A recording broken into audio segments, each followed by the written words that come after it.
Hello மக்களே, welcome to SP cinephile YouTube channel. நீங்க பார்க்க போறது இன்னைக்கு ஜி5 தமிழ் ஓடிடில ரிலீஸ் ஆன ஹிசாப் பரபர் அப்படிங்கிற ஹிந்தி படத்தோட ரிவ்யூ தான் பார்க்க போறீங்க. இந்த படத்துல மாதவன், நீலத்தின், முகேஷ் இவங்கலாம் நடிச்சிருக்காங்க. இந்த படத்தை டைரக்ட் பண்ணவங்க அஸ்வினி தேர். இந்த படத்தோட ரிவ்யூக்கு போறதுக்கு முன்னாடி என்னோட சேனல் இப்போ தான் ஃபர்ஸ்ட் டைம் பாக்குறீங்கன்னா சப்ஸ்கிரைப் பண்ணி சப்போர்ட் பண்ணுங்க. வாங்க இப்போ மூவிக்குள்ள போலாம். படத்தோட கதையை பொறுத்த வரைக்கும் டூ பேங்கோட ஓனர் தான் நீலத்தின் முகேஷ். அவரு கஸ்டமர் கிட்ட இருந்து சின்ன சின்ன அமௌண்டா அவங்களுக்கே தெரியாம இன்ட்ரெஸ்ட் டிலே இது மூலமா காசு அடிக்கிறாரு அப்படின்னு மாதவன் வந்து கம்ப்ளைண்ட் பண்றாரு. மாதவனை பத்தி சொல்லும் அப்படின்னா ட்ரெயின்ல டிக்கெட் கலெக்டரா இருக்காரு. ஒவ்வொரு ரூபாய்க்கும் ஒவ்வொரு பைசாக்கும் அவர் வந்து கணக்கு பாக்குறவர். அவரோட டூ பேங்க் அக்கவுண்ட்ல வந்து சில அமௌண்ட் வந்து மிஸ் ஆகுது அப்படிங்கறது தெரிய வந்ததுக்கு அப்புறம் தான் அவருக்கு இந்த விஷயமே தெரிய வருது. இவர் ரைஸ் பண்ண கம்ப்ளைண்ட்ல கவர்மெண்ட் ஏதாவது ஆக்ஷன் எடுத்துதா, கடைசியா என்ன நடந்தது அப்படிங்கறதா இந்த படத்தோட மிச்ச கதை. இது ஒரு டிராமா ஜானர். இப்ப இந்த படத்தோட பாசிட்டிவ்ஸ் அண்ட் நெகட்டிவ்ஸ் பார்க்கலாம். எனக்கு ஒரே பாசிட்டிவா இந்த படத்துல தோன்றது, இந்த மாதிரி ஒரு விஷயம் நிறைய இடத்துல நடந்துட்டு தான் இருக்குது. நமக்கே தெரியாம நம்ம அமௌண்ட் வந்து சின்ன சின்ன அமௌண்டா வந்து போயிட்டே இருக்குது. ஸோ நமக்கு இருக்கிற பிஸியில அதெல்லாம் நம்ம நோட் பண்றதே இல்லை. அந்த அவேர்னஸை இந்த படம் வந்து நல்லாவே கிரியேட் பண்ணுது. ஏன்னா ஒவ்வொரு காசையுமே வந்து நீங்க நோட் பண்ணணும், அலட்சியமா விடக்கூடாது. அப்படி போற ஒவ்வொரு காசும் நமக்கு வேற விதமா ஒரு பெரிய இம்பாக்ட கொடுக்குது அப்படிங்கறத ஒரு மெசேஜை நல்லாவே இந்த படம் சொல்லியிருக்குது. அந்த ஒரு மெசேஜை மாதவன் மாதிரி ஒரு ஸ்ட்ராங்கான ஒரு கேரக்டர் பிளே பண்றவரை வச்சு சொன்னது வந்து இன்னுமே ஒரு நல்ல ஐடியா தான். ஏன்னா அவரோட பெர்ஃபார்மன்ஸ் சூப்பரா பண்ணியிருக்காரு. அண்ட் சினிமோட்டோகிராஃபியும் நல்லா இருந்தது. இதெல்லாம் தான் இந்த படத்தோட மொத்த பாசிட்டிவ்ஸுமே. மற்றது எல்லாமே நெகட்டிவ் சைட்ல தான் வருது.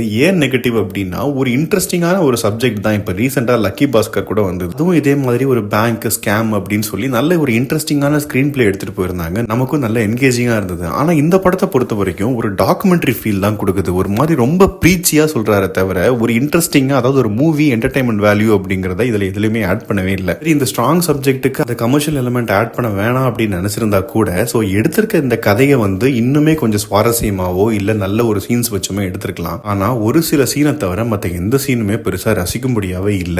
ரொம்ப ஆர்டிபிஷியலா இருந்தது. அவங்க காட்டுற லொகேஷன் எல்லாமே நமக்கு பெருசா அந்த படத்தோட நமக்கு கனெக்ட் பண்ணிக்க முடியல. அண்ட் நிறைய லாஜிக் மிஸ் இருக்குது. எண்டிங்கும் ப்ராப்பர் கன்வின்சிங்கா இல்ல. தேவையில்லாத ஒரு லவ் ட்ராக் இப்படின்னு படத்தையே ஒரு மாதிரி கிளம்ஸியா எடுத்து வச்சிருக்காங்க. முதல்ல இந்த படத்தை பத்தி சொல்லணும் அப்படின்னா, டைரக்டரோட இன்டென்ஷன் வந்து ரொம்பவே நல்லா இருந்தது. ஒரு ஸ்ட்ராங்கான மெசேஜை சொல்லியிருக்காங்க. பட் அதை பிரசன்ட் பண்ண விதம் வந்து இன்னும் பெட்டரா இருந்தது அப்படின்னா ஒரு நல்ல படம் அப்படின்னு நம்ம சொல்லியிருக்கலாம். பட் என்ன பொறுத்த வரைக்கும் இது ஒரு பிலோ ஆவரேஜான மூவி தான். தமிழ் டப்பிங்லயும் அவைலபிளா இருக்குது. நீங்க வீக்கெண்ட் ஃப்ரீயா இருந்தீங்கன்னா கட்டாயம் பார்த்துட்டு எப்படி இருந்தது அப்படிங்கறத கமெண்ட் செக்ஷன்ல சொல்லுங்க. அடுத்த ரிவ்யூல சந்திக்கிறேன். Bye, take care.